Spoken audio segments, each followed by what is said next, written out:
Okay. This is fucking weird. Dormy! You're getting all over my stack of mail. Remember when I only did sit-down videos? Like, there was a time in the beginning of this channel, and one would call it its baby days, that I only did sit-down book reviews, all in this style, with my little ASMR mic. Hello, baby girl. Don't climb on my bookshelf. And then I discovered reading vlogs, and that kind of went out. She is literally...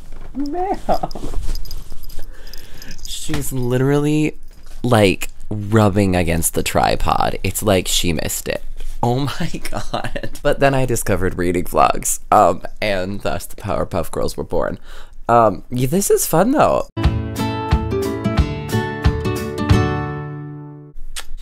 Why are we sitting down today? Well, I didn't fucking read anything this week, so we're gonna do the Star Wars book tag, because that is what book tags are for on this channel, are for when I DNF books or I don't have my shit together, and it is option number 2 today. I was tagged to do this. Oh my god. Babe, are you okay? I was tagged to do this video by Hugo and Emily on Hugo's channel, on their little collab they did recently that is Hugo Reads.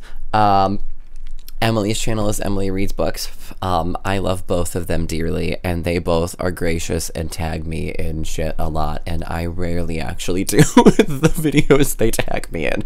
But I really appreciate that you guys think of me, and I will do all of them that you've tagged me in eventually. I have no fucking clue who created this tag, but I will figure it out and link them in the description below. The Star Wars book tag, long story short, too late. Basically recommending books based on what Star Wars character they were. Oh, she's gone. We're recommending books based on what Star Wars character they remind you of. I fucking love Star Wars. I don't have my Star Wars shirt on right now because Wonder Woman. But love Star Wars. So let's do it. Character in book number 1 is a book that reminds you of R2-D2. It's a book that made you laugh out loud, is their little description. A book that made me laugh out loud. Lots of those. Anxious People by Frederick Bachman. I'm gonna point at my bookshelf probably a lot because I didn't prepare for this. Absolutely love that book. It is both devastating and fucking hilarious at the same time because of the narrative style, and I love it. Character number 2, Padme Amidala. A book with a kick-ass female character. There are so many of those. Coldest Girl in Cold Town by Holly Black. Tana in Coldest Girl in Cold Town by Holly Black is a badass female character. She's fucking awesome. She fights a shit ton of vampires and is just awesome and strong, and I really loved this book. It was one of my favorites of the Halloween vampire madness month that I did, we'll call it. Nothing like naming something after you do it. Also, Frances from Radio Silence by Alice Oseman is one of my favorite characters I have ever fucking read. She's a very strong female character. This book in general just has very strong women in it, and I really love it. I did not read this book on this channel. I read this for the Buy Book Club. We did a live stream of it. I don't remember whose channel it's on, though. It might be on my channel. It's on mine or Emily's, I think. One of them. But yeah, if you follow the Buy Book Club on Instagram, also come to our live stream next Thursday. Question number 3. Character that reminds you of Princess Leia Organa, later General Leia Organa. The best or worst love triangle. Oh, I have a good one for this. This is the coolest love triangle, but also very uncomfortable at the same time. I can't grab the book because it's under a stack. A Home at the End of the World by Michael Cunningham. The love between all 3 of them, Johnny, Bobby, and Claire, it's like the definition of a love triangle, and that the three of them end up living together, sleeping together, and raising a child together, which is just fucking cool. It's really cool. That's why it's the best. The reason it's the worst is because Bobby and Claire make me fucking uncomfortable. So, two birds with one stone. It's both. It is one of my favorite novels I've ever read. It is incredible because all three characters are bisexual and on the page and in love with all genders at the same time, and it's really cool. But it was written in the late 90s, so issues around just relationship dynamics and power dynamics are really fucking iffy, and it's interesting. Question number 4, a book that reminds you of Luke Skywalker, which would be a rising star, a new author or book series that has fully grabbed ya. Okay, I have 2 for these. Lots of double recommendations here. The first one, the Raybearer duology, which would be The Raybearer and The Redemptor by Jordan Afueco, are the best young adult fantasy books that I have ever read. And I am in love with every character in these books, and I love the way that Jordan Afueco writes, and Jordan Afueco is a really cool person. So, buy those books, read them, support her. They're super cool.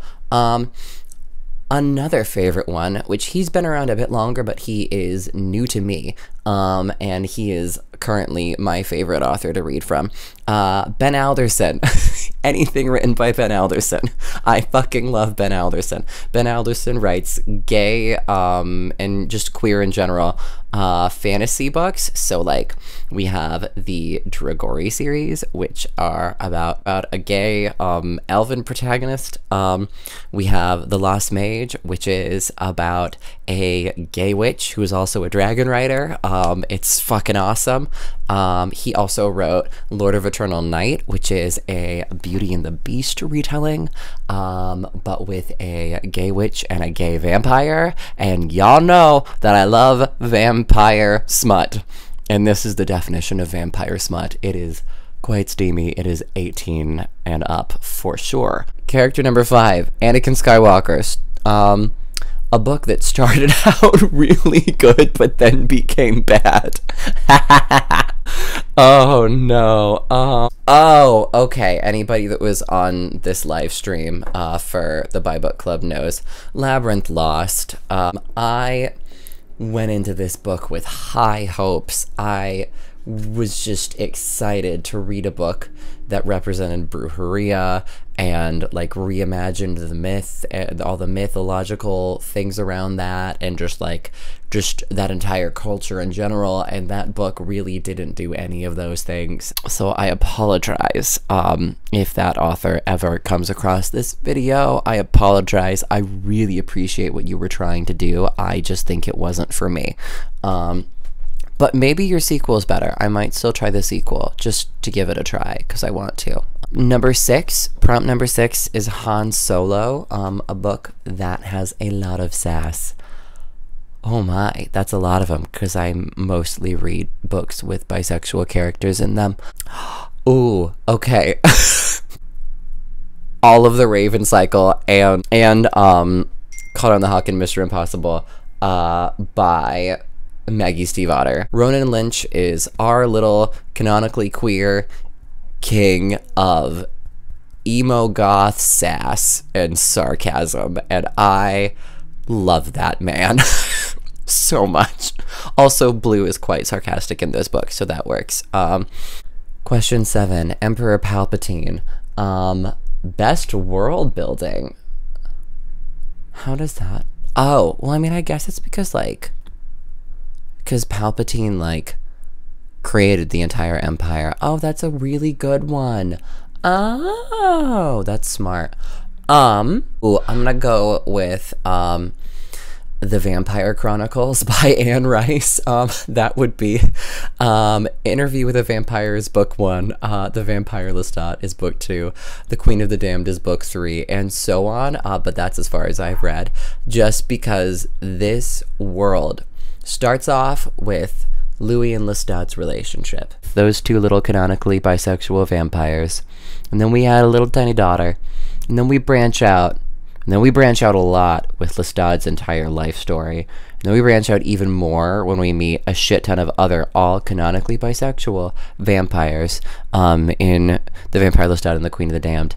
And it just creates this intense, like centuries-long history of vampires and the lore there, complete with like an Avengers-style meetup of all of these characters that you've gotten to know and love in Queen of the Damned to fight Queen Akasha.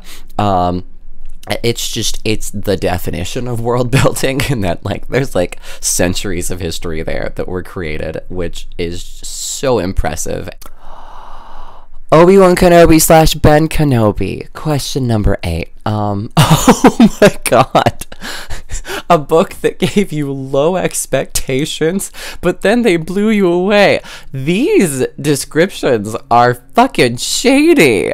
I will say that while I understand that we didn't know in the Star Wars trilogy, we did not know who Ben Kenobi was in the first movie until halfway through.